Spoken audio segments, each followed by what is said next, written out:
Good morning mga mare. Sa karon sa ko ng mata kana ko'y lakas ang mga pisata. Sa nato pa nga pika na ilas na ko lang konligo kay tug na kaso. Sa ning gawas na ko din lang daw ko nagtalisik man di ay mga mare. Ano choice ta magpatalisik ta ni kayo tripayong.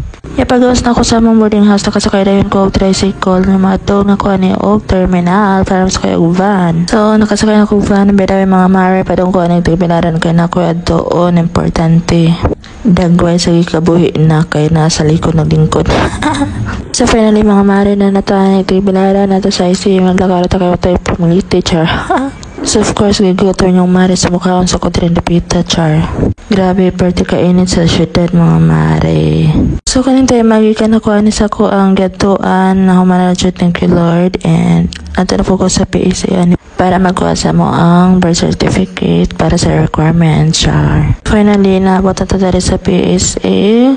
So far gamay ra kaayog ta mo nang dali sa na human thank you Lord. In fairness mga mare nakuha dayon ang ako ang request nga birth certificate. Walang kuskus balungos charis.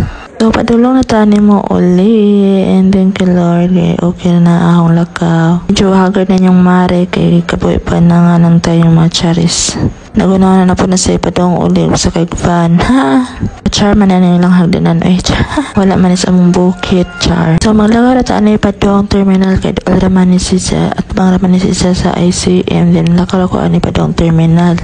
Di putan tong init ani panahon na mo nang okay ra maglakaw. Sidahanan na kanang atbang mo na ang terminal ra o di ba dool ra kaayo.